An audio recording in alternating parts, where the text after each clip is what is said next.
work with our agency partners. Before that, I worked at a mid-sized agency in the Denver area as a programmatic expert. I run campaigns from large corporate brands like Volvo Cars all the way down to small auto dealerships, hospitals, etc. So I've experience across all sorts of verticals. I also spent the first part of my career doing this type of work in the political sphere in DC. So I spent a long time working on campaigns and elections. From the first campaign I worked on was in the 2008 presidential cycle, all the way up to this year. I'm getting back involved as part of our offering at my company as an apolitical technology partner to political agencies. So that's kind of my background, and I will be here to answer questions and talk a lot more about advertising technology, specifically if you want to get really in the weeds about the cookie deprecation and the future of identity on the internet. That's I'm a curious. specialty of mine, so happy to talk more about that. But Alex, over to you. Yeah, so I don't think my intro will be that nice, but I'm Alexandra Chapin. I'm an account director at FBM, which is a boutique full service B2B marketing and branding agency in the Philly area. Our agency really kind of covers like four main service area buckets. So branding, like I mentioned, websites, another strong area that we kind of couple with branding projects, often advertising campaigns, and then content and sales enablement. And there's a lot in between there, but that kind of sums it up. In terms of my specific role, I've been with the company for 7 years, actually, exactly today was my anniversary. And I work really closely with our internal creative team. I help mentor our junior account executives. And then I also work with external marketing and media partners like Andrew. I don't work with him, but types of companies like Andrew, and then our clients. So I really oversee all different aspects of account management and project management, kind of from start to finish, whether that's, strategy and planning all the way through execution.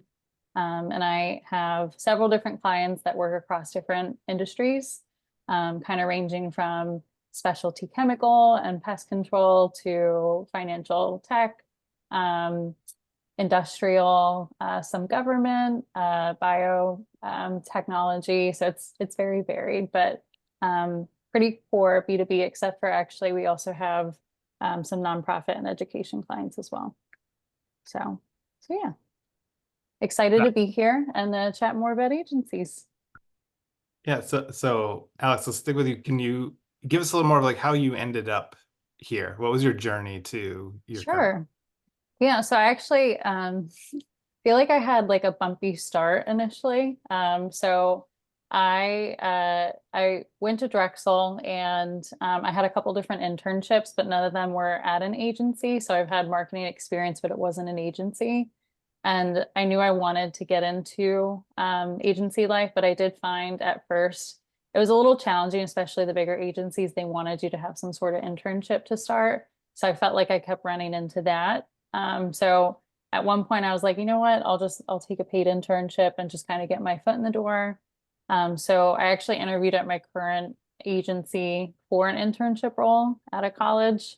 But then they opened up a junior level role, and I was like, actually, that's kind of what I'm looking for.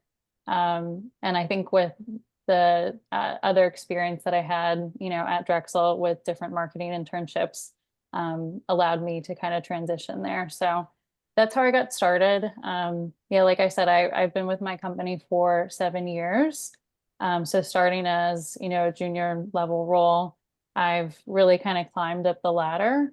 So started as an account coordinator and then just continue to get promoted to an account executive, a senior account executive, account supervisor, and then account director. I think, being a smaller agency, so we're at less than 20 people, it definitely, helped, get more visibility. You wear a lot of different hats, which can be a good and bad thing. But it was a really great learning experience. And I think it allowed me to, prove that I was an asset to the company, like by serving lots of different types of roles, or whenever there was, something that came up I was not afraid to like hop in and, try to, solve different challenges that were there. So that's definitely helped me, I think, transition up the ladder and just finding ways to do things better. So, I think, as a smaller agency, you get lost and stuck in like your rituals. And it's like, well, actually, is there a better way to do this? So I feel like I've tried to find different projects that we used to work on, like websites, and just try to do them more efficiently, create new processes around them.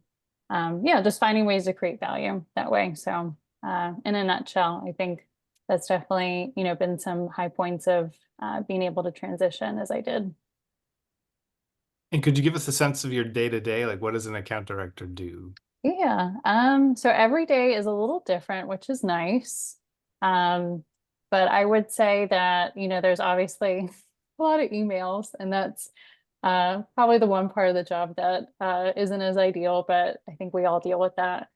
So a lot of communication between different parties, like I mentioned before, whether that's internally with our creative team. So I guess we'll just take you from like, let's say we're starting a project. So some days might be, meeting with the client, like understanding, what they're trying to tackle, what the strategy is behind some new venture, a campaign or a project, and being able to translate that into what the creative team needs to hear. So we usually do that in the form of a creative brief. So it's giving them obviously enough information to be able to deliver on what the client's like looking for, but also, putting our strategic spin on everything, but not like overburdening them with too much information. So I think as an account person, you really act as like the filter between the client and your team. So yeah, just like really, being supportive of them in terms of like what they need to like work through different creative processes, being an asset to our junior account staff. So, helping to develop them, train them on, how to approach different types of work that we do. What else? Like I said, as being like a smaller agency, wear a couple different hats. So I think, there's days where I'm like knee deep in reporting and analytics. So there's some of that, which might not be as common at, larger agency that has more of like a developed team for that specific area. But yeah, I think there's a lot of different fun things. Sometimes we're in the thick of like a branding project. So there's a lot of, concepting and like naming, like ideation and things like that. So you can really get involved in different ways. But it's really just making sure that all projects are kind of, marching to the right beat, on time, on budget, delivering on what the client's looking for. At the same time, having our team work efficiently, but also creatively, and just kind of seeing everything come together nicely. Are you doing like scope of work and Oh yeah. part of the pitches and Yeah. So yeah, I manage our client's budget. So doing monthly invoicing, just making sure, all the projects are kind of mapping out to where they should be, putting together new statements of work when new opportunities arise. So I kind of serve as, some agencies will have like a business development person, but I'll also, be on the lookout for opportunities that clients might need something and they don't know that yet, or just kind of being able to formulate and define like what that might look like and how we can help them. So that's definitely another area, that I participate with. And a lot of relationship management, which is never ending job, but it's really rewarding. I think once you develop those relationships with clients too, and, be seen more as like a partner versus just like a vendor or a contractor. So yeah, so there's a lot of different elements to my day. awesome. Yeah, I would say agency life is very service-oriented industry. And so like Alex's job is project manager, relationship cultivator, all of that, all wrapped into one. I would relate agencies a lot to like strategic business consultancies, right? You have your delivery team, so your wonks and your back of house folks that are working on creating the reports or working on delivering the media, et cetera. And then you have your relationship centered folks that are worked around like building the business. And like Alex said, at smaller agencies, you just like at smaller consultancies, it's all around how much value can you as an individual contributor drive. And so you wear a bunch of hats. And so everyone's involved in reporting, everyone's somewhat involved in the relationship. And it's individual members might have ownership over that piece, but everyone's playing a role in it, which is really cool. But yeah, I definitely have a lot of respect for Alex's side of the business because I have absolutely no idea how to build and maintain those relationships. And I rely on people like her for guidance on what I need to be doing from an operations side in order to please the client. Great. So Andrew, how Right. did you end up where you are, and what's your Yeah. degree? Yeah. My degree's in chemistry. So my bachelor degree is in chemistry. I realized I didn't want to work in the lab about 2 months before graduation. I like talking too much and nobody else in the lab does. But I was pretty politically active in college, went to DC and decided I was going to change the world. Showing up as a 22-year-old in DC, you immediately become the digital guy, especially in, that time and place. So I kind of got pigeonholed into that, but turned out I really loved it. I loved the marketing communications and the digital side, and I specifically loved paid media on the digital side. I took a bunch of courses, a bunch of certifications, a bunch of every free tool I could get my hands on, and became the only person at my consulting firm that could do that.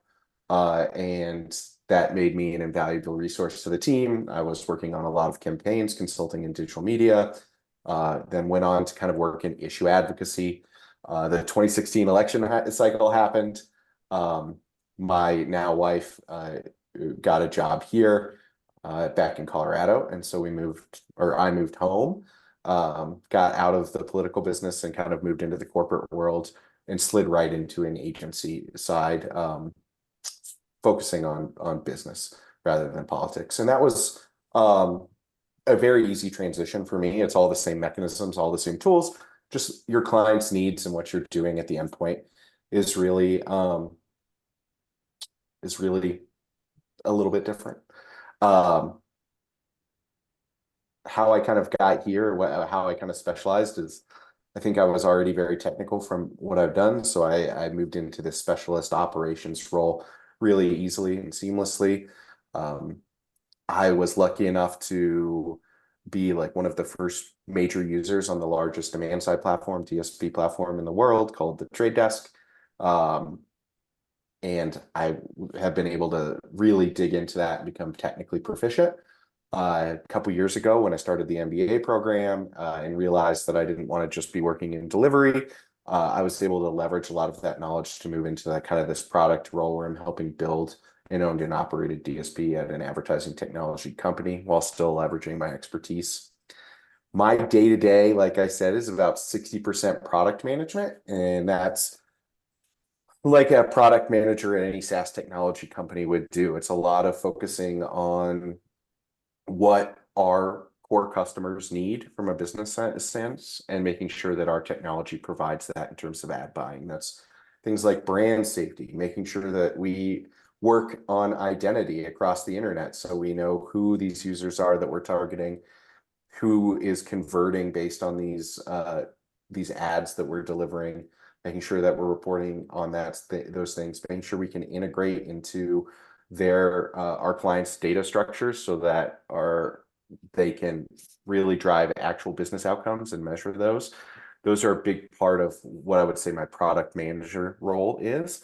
And then on the delivery side, a lot of that is building operating procedures and processes to manage our team of media buyers. And that comes from our internship program or our base level college hires where we're teaching them how to deliver media for the first time.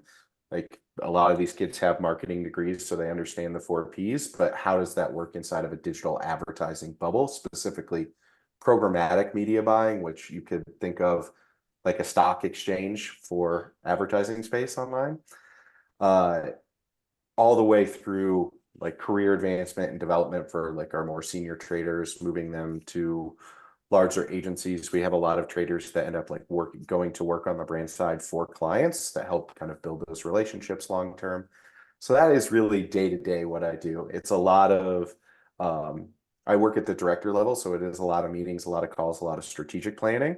But I still do get my hands dirty every once in a while. And I would say the last 10 to 12 months of my life have been really heavily focused on the deprecation of the third-party cookie on Chrome, what identity is going to look like in the next 12 to 24 months, and how we deliver digital media at the same level that our clients have been expecting over the last 10 years. Yeah, we'll definitely come back to that. For sure. Like, For sure. so maybe you guys can tag team this. But we were talking about just covering for folks who are interested, like the types of agencies, the types of services they offer, the types of roles within those agencies.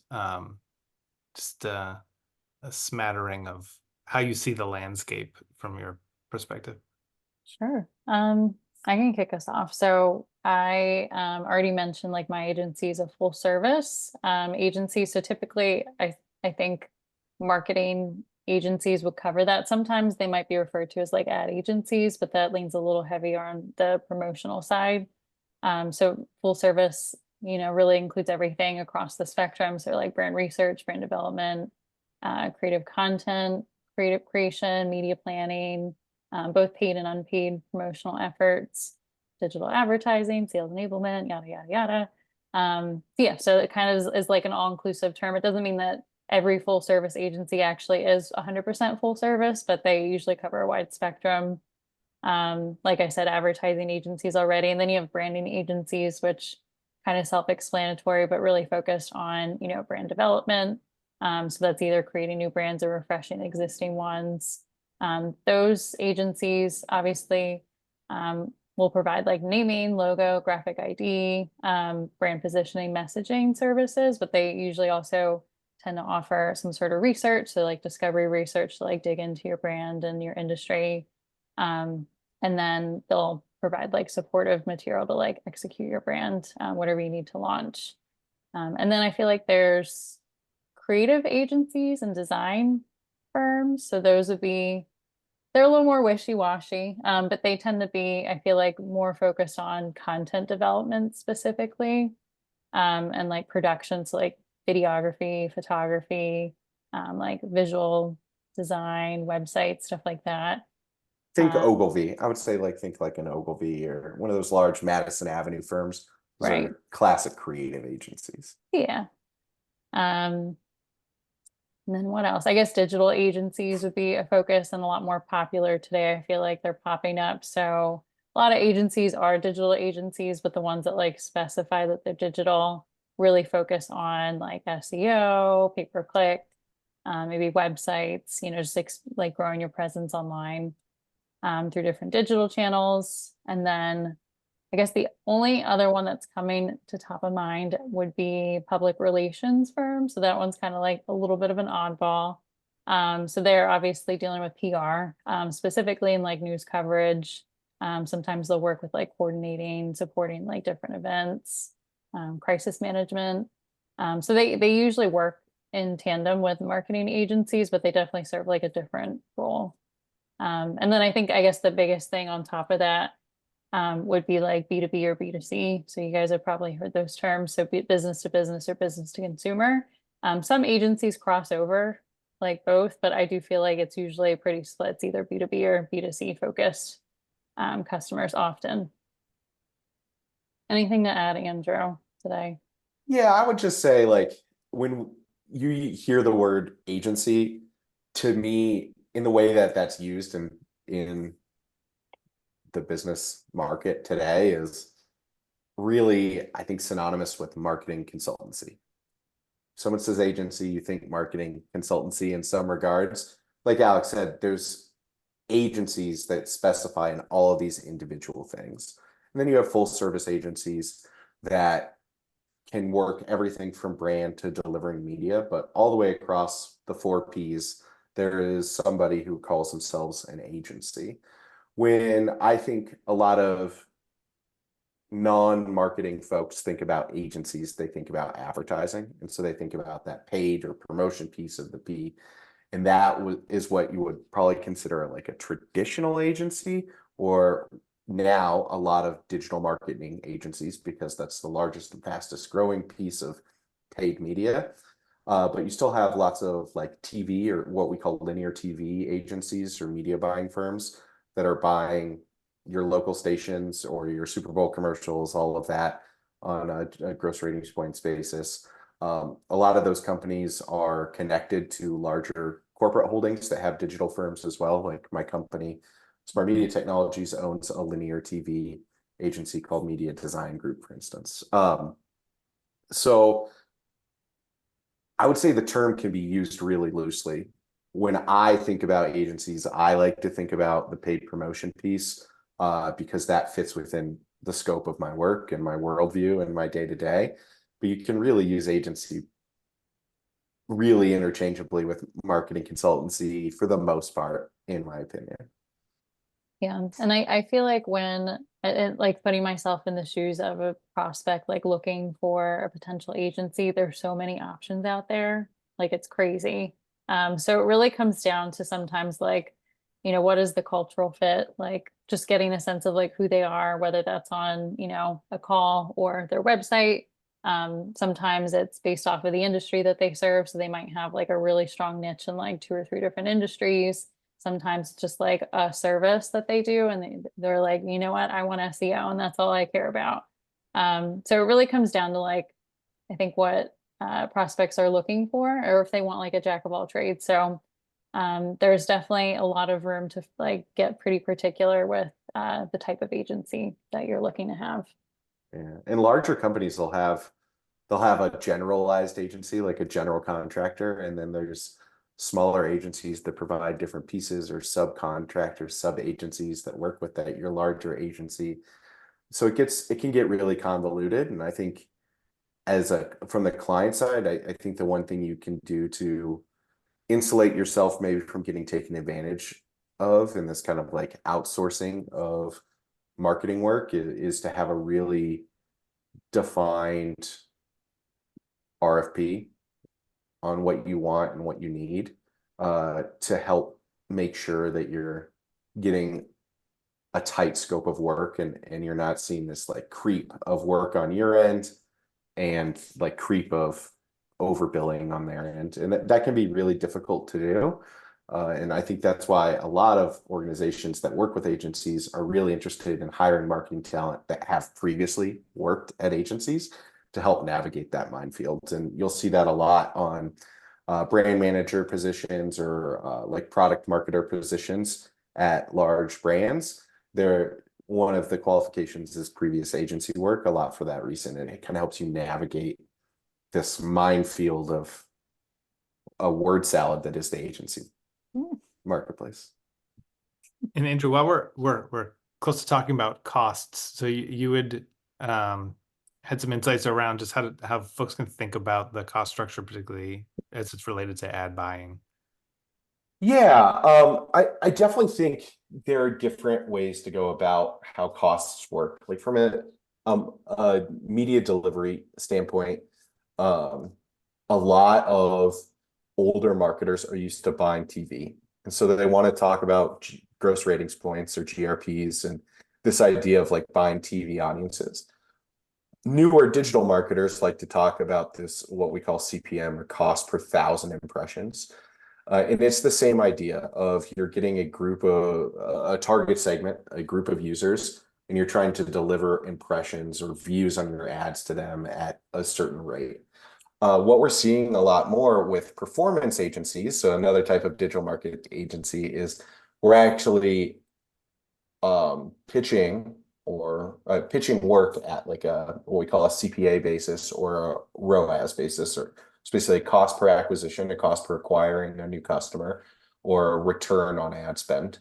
And that has become a lot more effective, especially as the digital advertising space has gotten more competitive. as there's more users that are able to get in and bid against this inventory. And this inventory is often purchased in an auction. So those prices go up and are great for the sellers when there's more competition, harder for the buyers. But now we can, with these identity tools we have and these great predictive analytics models, we can drive better performance, lower cost per acquiring a new customer, higher return on ad spend by actually serving these higher CPMs. And so you'll see these cost models that are focused on performance. And that's, I think, a big reason why having a really well put together RFP and understanding what you really want to drive from a business standpoint, these business results metrics are really important because they help drive those performance related metrics and pricing models that benefit, at the end of the day, both people in the agreement. So Alex, how do you think about bringing skills in-house, bringing on your digital marketers and building a whole team versus hiring an agency? When's the right move? Is it always the right move to work with an agency because it just moves so fast? How do you think about it? No, it's not always the right decision. Yeah, so I guess putting yourself in the shoes of like a prospective or a company, like, yeah, do you want to build out your in-house marketing team or do you want to source an agency? There's definitely pros and cons to each. And if you go on LinkedIn, I'm sure you can find lots of people that'll slam one option or the other. But it's very nuanced. So I feel like I'll just rattle off like some of the pros of working with an agency, which might be very obvious, but obviously you're getting, deeper expertise with, one, just attracting talent to like that type of work. But you have, a broad set of skill sets there across different functions. So, creative team, copywriters, designers, developers, digital marketing team, strategist, etc. So you're getting that expertise, but also like access to all of their knowledge, which is a huge benefit. Just the capabilities then too that come with those sort of skill sets. So they're able to perform and do a lot of different types of creative work. And then you get access, obviously, Andrew mentioned this, to, different media and partners. So that's like a benefit of agencies as well, just their large network.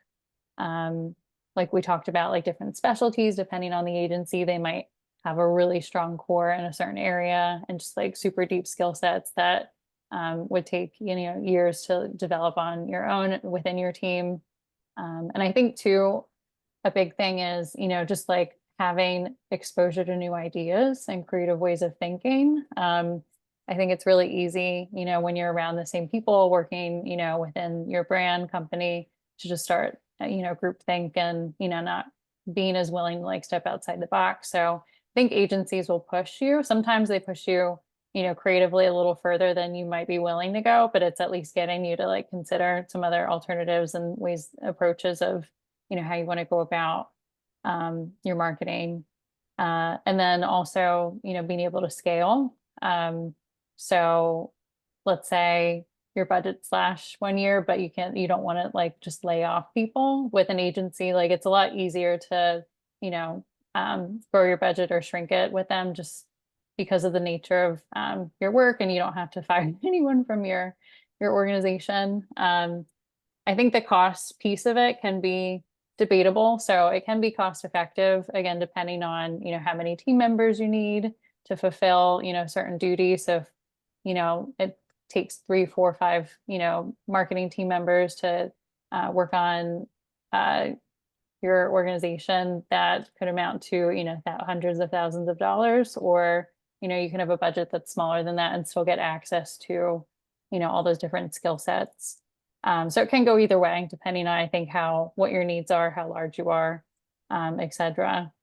Yeah, I think those are probably some of the big pros. And then maybe also like access to like different software and tools. A lot of agencies will have tons of different licenses for things that, your company might not be willing to like pay for. So that's also a bonus. I guess, Andrew, is there anything else I missed on the pro side for agencies?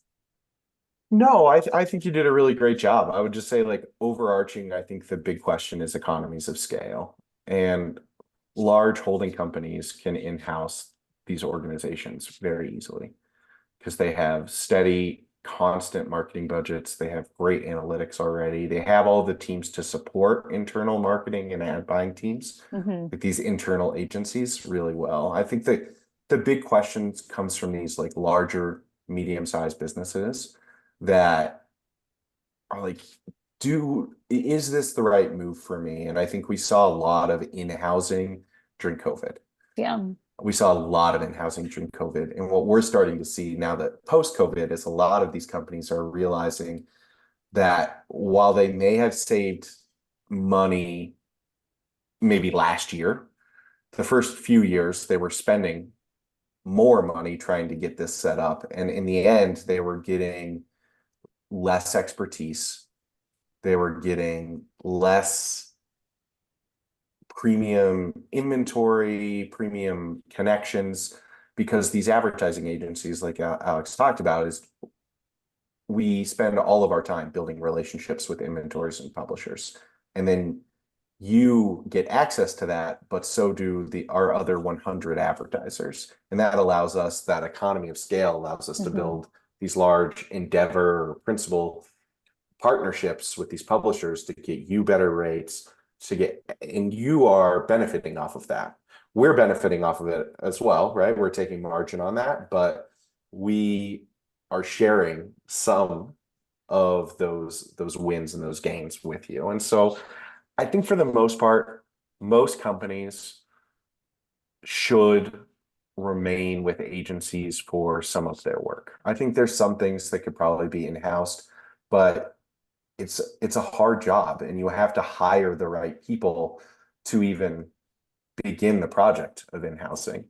And then they have to hire the right people to run the talent to actually run the in-house agency. And it's a really difficult job. And I think a lot of people saw it as a quick way to save money, and it's turning out long-term to decrease their performance and still be relatively expensive. Yeah.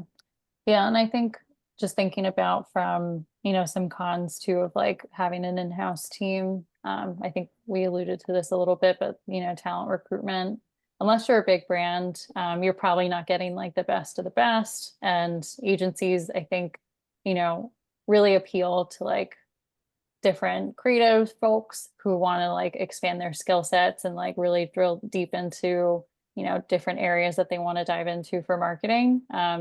So I think, there's, a little bit of that with that. Obviously employee costs, like I talked to already about, having a, scalable team, limited capabilities, employee turnover. So that's also costly. So if you're trying to replace a team member, that's something to think about. But I guess on the pro side too, you do have a team that has strong brand familiarity and focus just on your brand, whereas an agency obviously has multiple clients. Their time is split across a couple different accounts depending on how big the accounts are. So you do lose a little bit of that attention that way, unless you are a really big client. And you have more control over obviously the end product, which can be a good thing or a bad thing. But it really depends on, I think, what your needs are overall. I could see, a small, medium-sized company that has, one or two team members or so at least to like run campaigns, whatever scope that they are. Maybe they don't need, an agency, like they're fine just, doing what they're doing. But for companies that want to up level, grow, scale, they work in a competitive, industry, or they're looking for like a specific type of service or skill set, those are the type of organizations that would benefit from working with an agency in some capacity.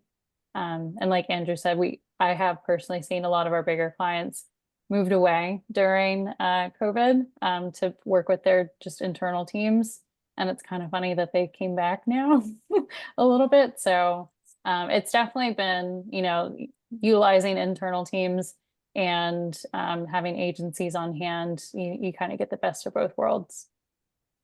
Yeah, I mean, even some of the largest brands that have in-house. So when I think of the most successful in-house agency, I'm I think about Marriott One Media, which is Marriott's internal agency.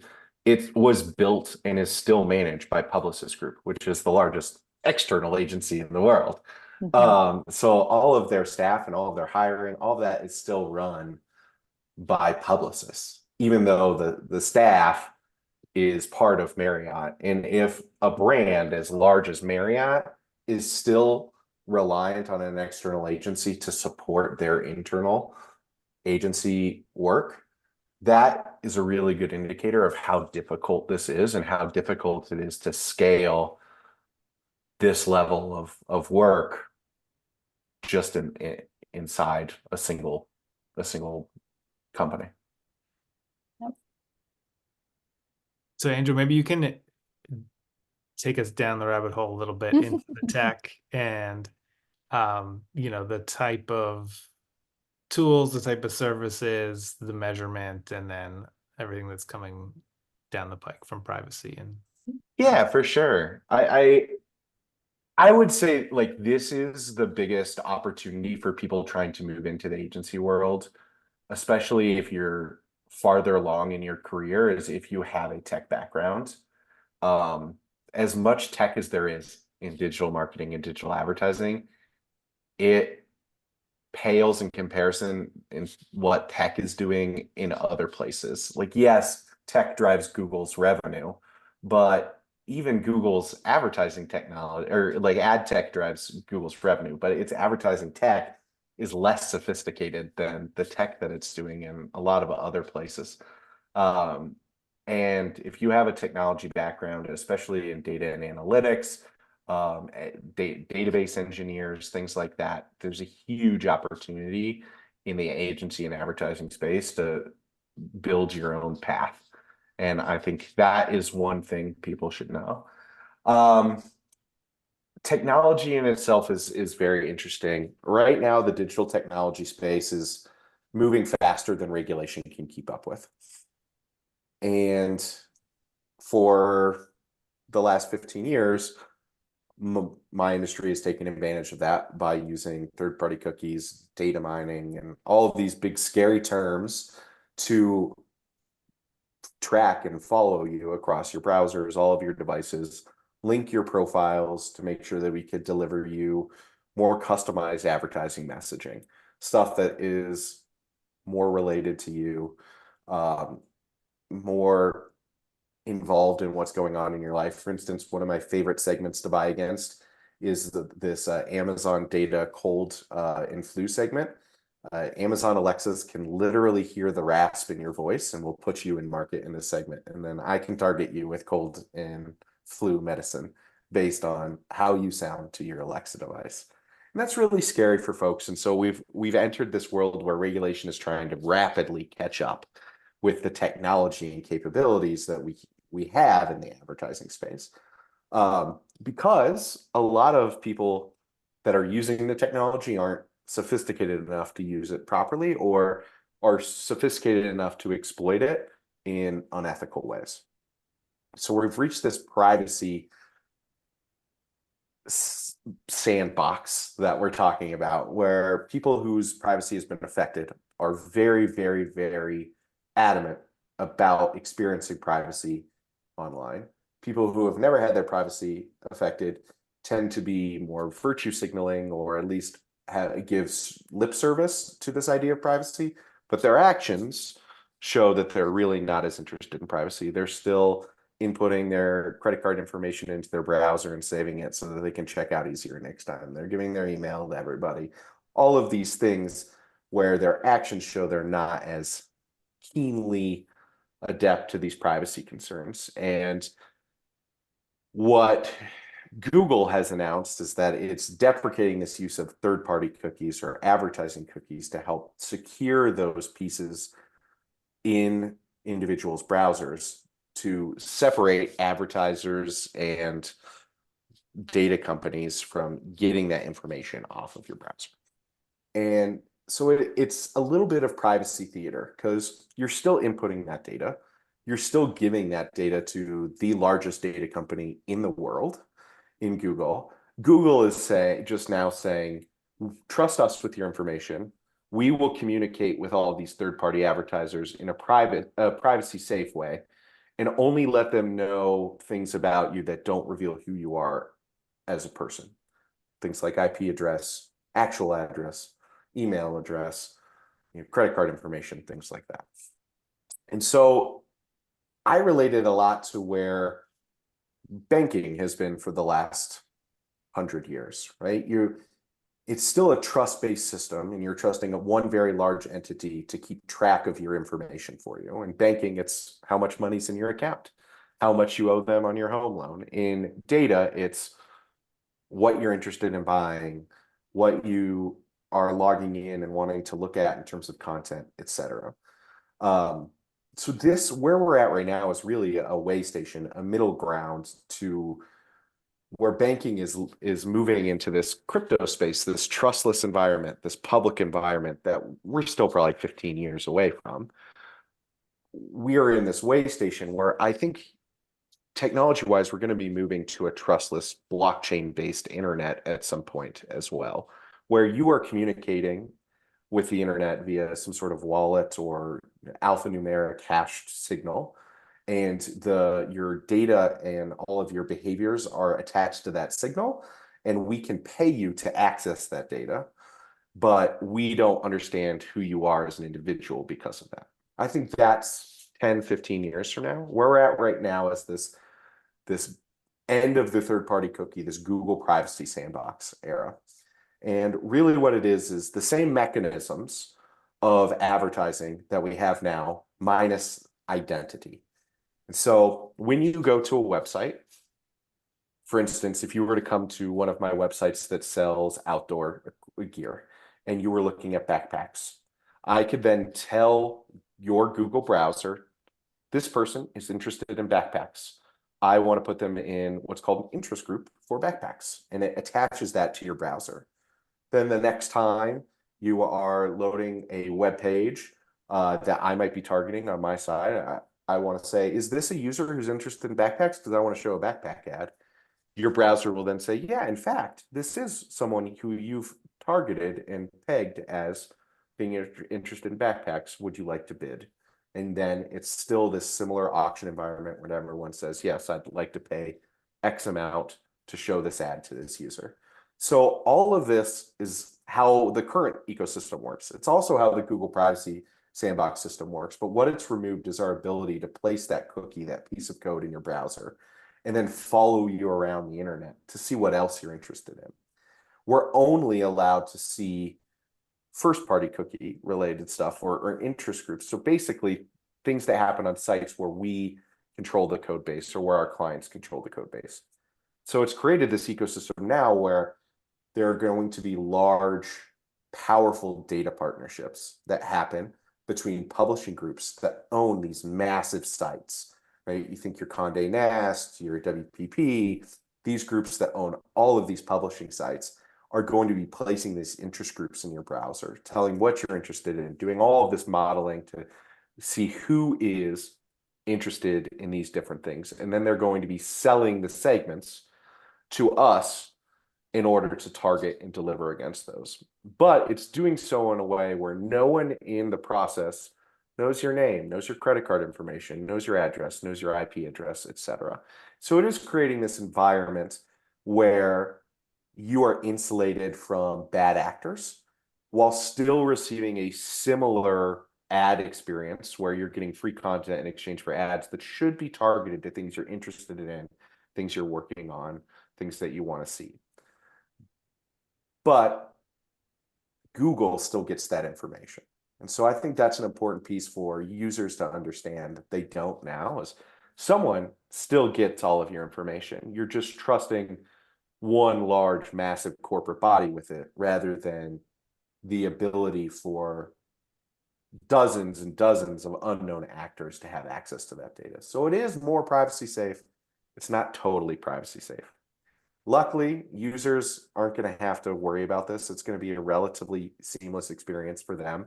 It's not going to happen until next year now. It's been delayed yet again because of some Europe, so CMA, which is a British regulatory agency related to this, and the IAB, the International Ads Bureau, have really railed against this. So they've delayed this, and there's going to be some changes to make it hopefully even better for the industry on our end. The one thing that is going to change, and if you work with agencies, this is where you really need to have conversations with your agencies, is how ready they are to scale and deliver against these. Like I said, these new data partnerships need to be made, but most agencies, most DSPs, most places like Meta and Google aren't prepared for this. They don't have these in place yet. And so when this change happens, what you're going to see is a lot of places don't have scale in these ads. And the way that we report on these ads, the mechanisms contain a lot of noise. And noise is another mechanism for Google to maintain your privacy and make sure that we are not identifying individual users or becoming too privacy unsafe in the reporting. And after a while, we can build models to filter out this noise to get more accurate reporting. But for the first 6 months to a year that we're going to be moving into the space, most of your partners are going to be reporting on this noise. And if you're worried about, like we talked about, these performance marketing metrics, cost per acquisition, ROAS, there's going to be fake data that's been purposely put into this reporting from a privacy standpoint that we aren't able to model and filter out. And that is freaking our clients out. And I think it should be a concern.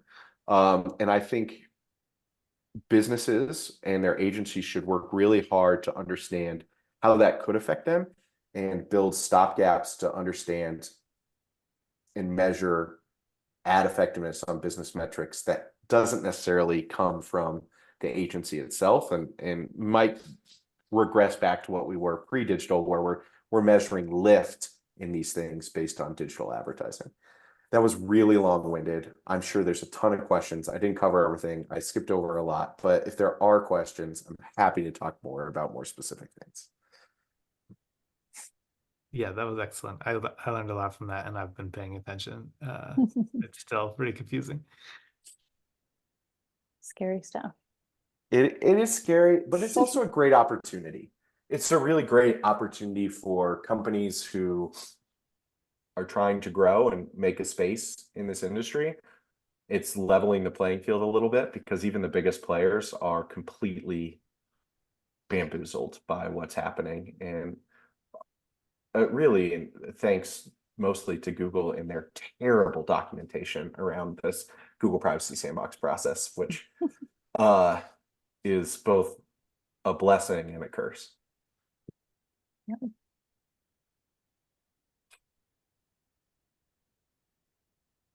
Cool. Yeah, so I know we chatted a lot, and I think this was supposed to be Q&A. Yeah, so sorry. Robin, Aaron, thank you guys for joining. I guess, was there anything specific that you guys were hoping to learn about agencies or marketing or anything in this world? I was curious about buying power. Andrew, you mentioned Publicist is one of the largest agencies in the world. If my company went to them and said like, "Hey, I want you to represent us," are they going to be able to get lower CPM costs or lower whatever metrics we're looking for than like a smaller agency? Does that make a difference? I mean, yes and no. Less of those savings are going to be passed on to you. You're going to have less buying power with a Publicist group, right? They're a massive global corporation. So there's also weighing in those factors too, is how much can my agency leverage on their side, but how much can I leverage my buying power with the agency as well? I don't want to speak bad about Publicists. I think, they do a fantastic job for most of their clients. And when you're talking about like a WPP, for instance, you're really not dealing with WPP. You're dealing with Ogilvy, or you're dealing with Group M, or these subsidiaries, which are smaller. They appear as boutique agencies, which are owned by these larger corporate bodies. And that's, I would say, I don't know what your business is, but I would say for small, medium-sized businesses, That's usually where you're going to end up, is with a regional agency that is full service is probably your best bet. They're going to have a range of options. They're going to have a large enough client base to have good relationships with Viacom, with Hulu, Disney, with these places to get you good inventory, especially if you're looking to do video advertising, which is growing and growing and should be. I would say that's probably the best place to focus, is probably like a regional full service agency is a good place to start, depending on what you need. But also, I am happy to discuss more specifics offline, free of charge, if you are looking for that. I don't currently work at an agency. I work at a technology provider, a B2B provider for agencies. So I don't really have a skin in the game, and can probably point you in a better direction with more specifics if you want to. Got it. My second question is for both of you, what do you like in your career so far? What is like what the highlight, or like something that you're most proud of, whether it's like a great return on investment for the agency or for a client you're helping out with, or something that fell through the cracks that you caught, something that's like your biggest accomplishment or biggest achievement? Mhm. I don't know if this is my biggest accomplishment or achievement, but it's something that's coming to mind that's been a little bit more recent. But I think as someone that works in an agency, it's really joyful and just like super satisfying when you can like see a project from start to finish and like just be really, knee deep with your client in terms of the partnership, because you get a lot more value out of that versus just having more of like a vendor type of relationship, like pair of hands. Like that's not the best way to work. But that said, one of our clients recently, and they're a large chemical manufacturer in like the Philly area, they launched a product a couple years ago, and it was supposed to be like this revolutionary um, like pesticide, and it didn't do a whole lot. Granted, it launched like right before COVID, so like probably not the best time, but I think in 2022 it only reached like 400K in sales. So we ended up, trying to like bring life into this new product and like repositioned it. It was like more of like a broad spectrum, and we really focused on like a specific pest, and just, tried to take any sort of credentialing that we could. They had like this really good assurance program, and no one's ever used it. So we just had some really creative concepts kind of put to work and a full program put together. And we took that 400K product to over 2 million in a year. So that was pretty awesome and rewarding. So it's that kind of stuff, I think, where it's just like you really get to be involved, see something through from start to finish, and like actually have tangible, results. And obviously like marketing can't claim like, all the credit for that. There's a sales team and some other forces behind it, but definitely led the charge in terms of where that went. So yeah. Nice. Yeah, so I kind of have two, right? I have the one that is more business focused, and I have the one that like makes me feel good when I go to sleep at night. During COVID, right when COVID hit, we had a CBD client who was trying to become a CPG CBD company. They were really focused on selling their products in retail environments. And as soon as COVID hit, they saw a massive drop in sales, especially during the shutdown. And they decided that they needed to transition to a direct-to-consumer e-commerce model as quickly as possible. And this is a publicly traded CBD company. So we're talking quarterly earnings reports, we're talking lots of stakeholders working on the crux of this project. I worked at a regional agency, right? I didn't work at a massive global agency, and they came to us to help them do this. We were able to turn this business around. We saw a 10% increase in month-over-month sales from what they were doing in retail online, and this was outside of Amazon. This was on their own website, which was great for the data of the company, great for the health of the sales of the company. And a lot of this was due to this new advertising technique that we call social display. that we were able to put together and scale for them really quickly. And we ended up winning Ad Exchanger, which is a large like publishing company in the advertising space. We won their best use of programmatic in a marketing campaign that year in 2021. That was really big for us, and that's probably my biggest professional accomplishment as I helped lead the delivery side of that team. Personally, the thing that I'm most proud of is I currently work with a nonprofit that focuses on bringing games and virtual reality and augmented reality experiences to sick children in children's hospitals across the country. We've been able to increase their donations 50% month over month through our programmatic campaigns. They're not a large charity, but having a young child who has spent some time in a children's hospital, it makes me feel good every day to come and work on their strategy, to work on their delivery. And it's stuff like that that makes me love like this agency work and working with clients, because I can pay the bills really well and I can do things that make my heart happy all at the same time. That's great. No.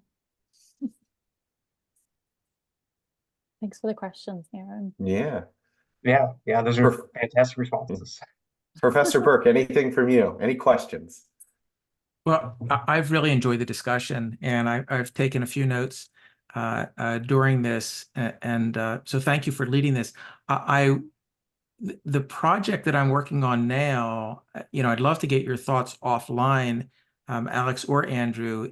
I was approached by a tech consulting company that has offices in the US and in India, and they really want to leverage AI to create a system that consumers can use that reflects the consumer's interest to turn their wishes and desires into connections with products and services that can meet their needs. And so rather than it be based on Google or the typical names that come to mind, they're working on the type of technology that I think you'd mentioned might be 15 years out, but they're talking about things that they can do much sooner than that. So if you have ideas on what would be ideal from the consumer's perspective,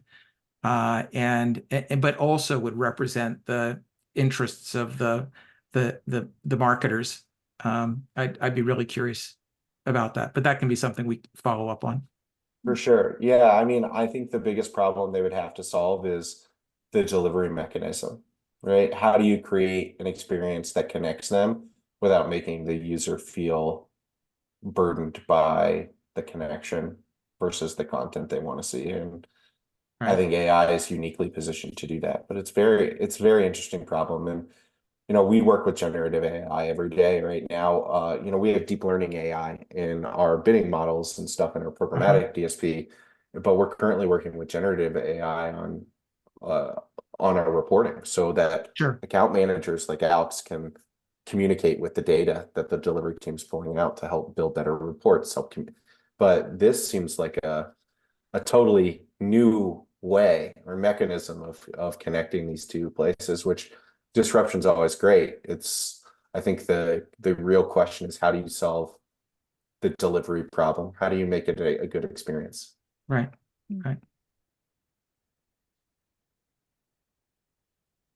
Very cool. Well, thank you everybody for joining, and thank you, Alex, and congrats on recently graduating. Thank you. Andrew, good luck in your final quarter here. Almost there. It's great to have you both with us for this. Do we have some other graduates on? And Yeah. Did you graduate, Aaron? I thought. Yeah, I think I saw you in Bloomington last weekend. No, I wasn't, but I've heard I've had never mind. doppelgangers, so maybe it was Gotcha. that one. But yeah, congrats, Aaron. And Thank you. if you guys want to connect on LinkedIn and chat, as you can probably tell, I'm always up for talking more. So I'm always Robin here. as well. Yeah, Robin Absolutely. and I could just go all day, I bet. So No, on the graduation side, Robin graduated as well. Oh, Okay. both. both. Congrats. Yeah, congrats, Robin. Same. Yes, I think I did see you, Robin. You were at the whatever the hall was when we were getting some refreshments, but you were busy in conversation, so I didn't want to interrupt you. No, it's all good. That day was just so crazy and I mean fun, but a lot. Mhm. I had all my kids there and it was just a mess. Oh boy. It's good. Awesome. Well, All right. Well, I'll be thank the you. last one to go, I guess. Everybody. Well, Thanks again Professor for doing Burke, this for the Professor school. Burke still hasn't graduated yet. Yes. He's going to be Yeah. around for a little bit. Maybe they just won't let me go. I keep getting held back. You know, from my heart, I just want to say thank you so much for organizing this. And I really appreciate your commitment to the school, and it was great reconnecting with you again. But, you know, don't be strangers. And if you're ever around campus or you have an idea, something that, you know, connects with things that we're doing, we are going to be starting an AI department at Wow. the school, and it'll be interdisciplinary. We'll be bringing people from different departments and even across campus to contribute with that. So a lot of exciting things. So I look forward to staying in touch. So I'm going to duck out now, but again, thank you so much for inviting me. I really appreciate it, and have a great week. Yeah. Take Thanks, care. everyone. Thanks, everyone. We'll see you. Thank you.